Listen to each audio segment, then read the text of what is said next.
Hello everyone, today I'm going to be showing off my most recently completed lightsaber build commission. This is the Darksai from Kaizen Sabers with the crystal chamber. I'll try not to make this video too long, so let's get right into showing it off and going over the install. Alright, so I guess to start with, let's go over the hilt briefly. I didn't have to do anything to the actual hilt itself, which is nice. So let's just go over what the cool features of this lightsaber are. As you can see, it's in the same style as the Darksaber from the cartoon and from the live action show, just with the patterning and whatnot, but it's a different shape. It's more of an oval shape, which feels more like a katana in hand, which is really, really nice. And this feels really heavy, so I don't actually know what this is made of, but it's a very solid metal. It's pretty thick all the way through, so that's a very, very nice thing with this lightsaber. It's also got, excuse me, good sound venting back here. It's actually a pretty loud lightsaber, which is nice. You've got windows to see the light coming out from the blade, the neopixel, and the blade plug, and when the blade is in. And that's pretty much it, except here you can see it's got a little slit. What that is for is you can actually have access to the kill switch here. Well, not the kill switch, the power switch. So you can just take something like tweezers or something thin and just turn it on there. And you can also turn it off without actually having to undo this entire hilt, which is really nice.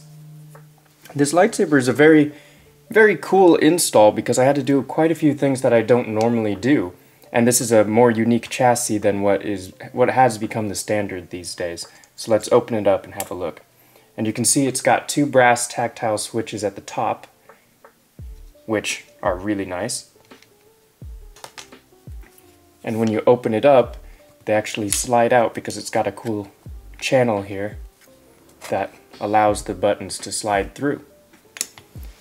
So you can open it up, and here's what the inside looks like. As you might be able to tell, this is a very different type of chassis than what we normally have, because normally it's a 3D printed, while this is still 3D printed, normally it's an entire full chassis that's 3D printed that you have to put all the wires and all the electronics in, but this is multiple different 3D printed chassis sections held together by threaded rods, and those threaded rods thread into the metal aluminum sections here and here, go all the way through, and then are held on with these nuts, so you can actually loosen them and tighten them. I would probably recommend tightening them every now and again, because I don't think they should come loose too often, but they might if it moves around too much. So just, I like to press this whole thing down and then just use a nail or something and then tighten it. That way it's as tight as it can possibly be. But it's a really cool chassis. This install was very interesting as well because obviously you have to start from somewhere. You either start from up here or from down here. And some people like starting from the bottom, some people like starting from the top. I decided I'll start from the top since I felt like I had plenty of space back here to just have the wires and cut them in an appropriate length so it's not too much wiring, because I've gotten pretty decent at figuring out how to make it as tight as possible. So the only thing that was a real struggle was the back section here with the recharge port and the power switch, because it's super crammed in there and then all the wires have to twist in certain ways. It's not fun, but I got it done there. And then this speaker, it does have a little bit of wiring space underneath, which I might take advantage of next time I do this. But in any case, this also takes advantage of a wired-in battery. So it's a pre-wired battery, which I pretty much never use. I think I've used it once or twice on one of my first ever lightsabers, but yeah, it's been a while since I got to do that, and it's a while since I do a recharge port. Sorry, let me put this back on screen here.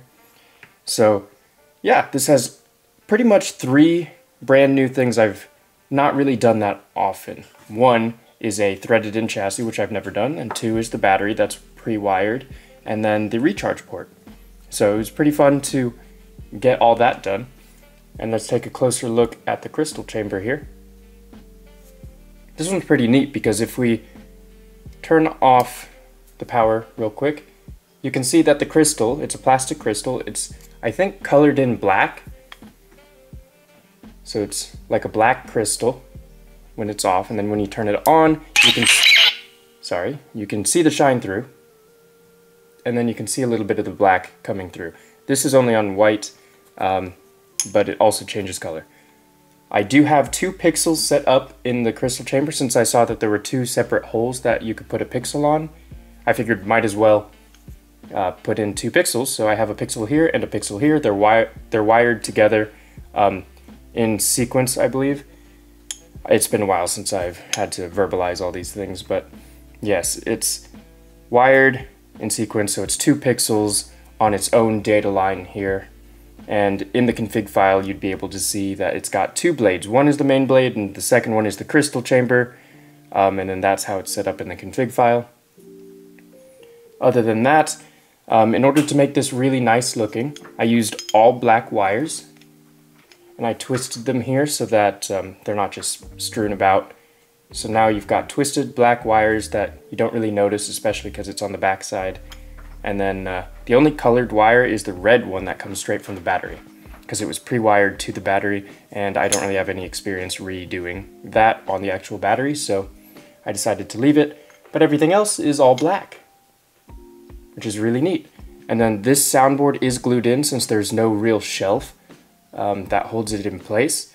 So what I had to do was I had to push it down, push it in a little bit, and then add a little bit of glue on the side to hold it in place, because if it pokes out too much, you can't put on this grip section. So yeah, that's where that is. And then if you need access to the SD card, take some tweezers and just pull it out, and then use a right angle micro USB port to plug it in. Now this is a Proffie 2.2, which means that it's not as safe as the V3 when you plug it into the computer. So when you plug this into the computer, you're going to want to turn off the power here. I would also recommend getting a kill switch, because, or yeah, a kill key, that's what it is. You get a kill key to put it in there just to be extra safe, because you don't want to have the power from the battery going into the board while you have the board plugged into the computer, because then it'll get power from 2 points and it could potentially fry, so you want to be careful with that. But Proffie V3s you don't need to worry about that. Just Proffie V2s are a little bit more risky. I guess the other thing I did was I took off the sticker for the battery, and it was pretty easy. I just peeled it off and it didn't have any residue or anything, but I figured all black would be much better than black with a battery sticker. So that pretty much covers the visuals of this chassis, and pretty much everything you need to know about it as well. So let's get into just showing off the lightsaber then. Obviously you can plug this in to recharge it. Yeah, that's it. So let's get right into it. Let me show you the different colors of the crystal. I'm going to try not to deafen you guys. Blue. I'll switch it over here so it's away from the microphone. Green. Red. Purple. Yellow. This is the weapon of a Jedi Knight. Ah, yes. A Jedi's weapon. And these are all the standard fonts that I add to pretty much every lightsaber unless I'm asked otherwise, I guess. But there is one extra font, I'll cover that in a bit, that my customer wanted me to add to it. Take your weapon. Strike me down with all of your hatred.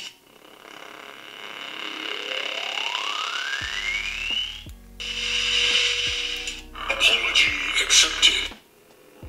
Rogue Commander. Smooth Jedi. Smooth fuzz. Smooth gray. Team C. And this is the battery level indicator. White. And then we're back to the beginning. So hopefully you got a good look at the crystal colors.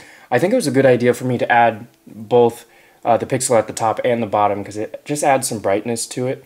Plus, in the future, if you want to change up the colors, you can have one be green, one be blue, or something like that. You can mix the colors since they are wired in separately in sequence to each other instead of being in parallel or whatever. So it's all set up for you to do any of that kind of customization. Now, the only other thing I did with the crystal animations was pretty much, they're all mimicking the blade style, but also they have a cool-off effect. So when you ignite it, it's all normal, but then when you turn it off, it sort of does a little flicker thing, and then it should do a cool off. Yeah, there we go.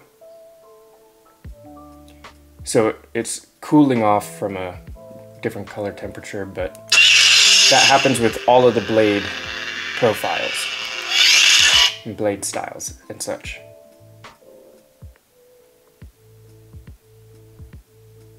And then it'll go back to its crystal color. There we go. And that's on all of them, but obviously you can change them in the config file whenever you want. And other than that, let's just put this back on. I would just say always be careful when you put this on, because you don't want to have it be a little bit twisted and then have it have the button not go in the channel exactly, because who knows, that could maybe break it one day. But so just make sure it's always in line, so the buttons are always in line. There you go. You don't really need to be that careful, but just, you know, make sure you don't put unnecessary strain on it. Tighten that up, and then you can use the same key to loosen up the retention screw. This is the blade plug. Takes a 1-inch blade. I'll just put in my blade here and tighten it up off screen, or off camera, I guess. And there we go. Let me try and get this on screen, or on camera. So this is a sort of Darksaber style blade.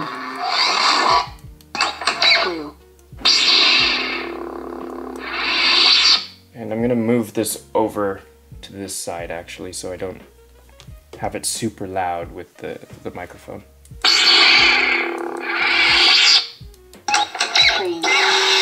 And I'll just cycle through all the fonts and then we can end it off. This one's a Kylo Ren unstable blade. Purple. All my standard font and blade style packages. And then this one is a cool off on the blade as well, and in the emitter, which is pretty neat. Just takes a few seconds. Yellow. Now this is the font that I was asked to add on. This is the Smash Bros font from Kyberphonic Fonts. I have no idea what kind of blade style it needs, so I just added the rainbow one because I figured that was close enough to what I think it should have.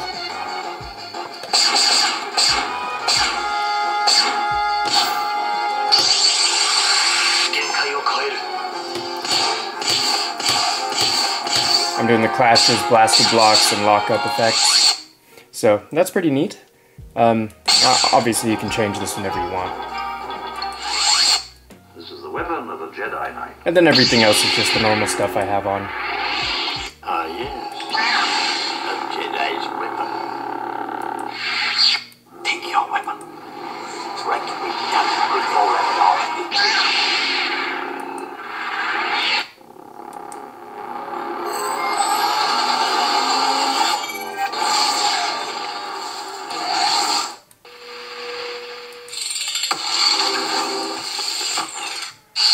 Yeah, there's a few of these I have the cooldown effect on. You cannot hide forever.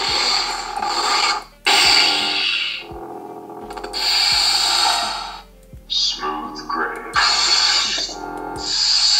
Teensy. And this is the blade style, or not, the blade style for battery level indicator. So this will change colors and go down the blade as it loses charge, but as you can see, it's fully charged. White. And we're back to the beginning. Now, since this is a 28mm premium speaker, it can't handle too much bass as compared to obviously the bass speakers, so sometimes you'll want to lower down the volume in order to allow the speaker to handle it a little bit better. But other than that, this is probably at 50% volume, which I think is really nice. But I think that pretty much covers everything, so I guess we'll just go back to the framing of me, like in the beginning of the video, and I'll just end it off like that. So hopefully you like this lightsaber, and you guys got a cool look at the install and what this thing looks like. Actually, you know what? Before we close off this video, I want to just go over briefly one of the new things that I've been doing on all of my lightsaber builds, and that's the vocal menu that I figured out how to add, and it's really, really neat. I only know a few combinations in order to check some stuff, but basically it has a vocal menu. I'll show it off to you. Battery level 93%. So if you briefly hold down the auxiliary and press the activation button, it'll tell you the battery percentage, and if you do the opposite, which is hold down the activation and tap the auxiliary, Volume menu. it'll go into volume menu, and then you can Maximum volume. change the volume. So I'll just do 2 notches down from that, and then I'll just Exiting volume menu. tap one of the buttons, and there you go. I pretty much only know how to do those, but I know there's a ton of different vocal menu and just menu options out there, and all of the UI for the vocals, etc. That's going to be in the common folder in the SD card, and in the SD card you're going to find the all the sound fonts, the config file.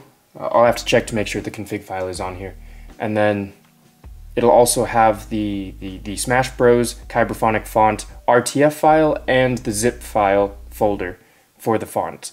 And I'll keep it on my computer for a while in case you missed that or accidentally delete it.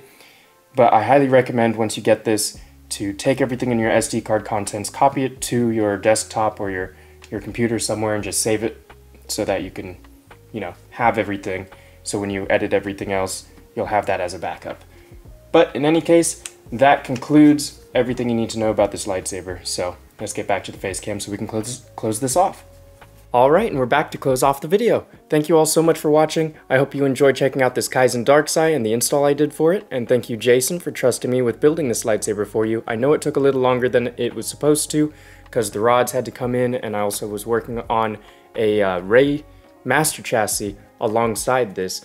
So I appreciate your patience and for allowing me to do this at my own pace. It's actually really nice to do that, and I get to focus a lot more on making this as perfect as it can possibly be.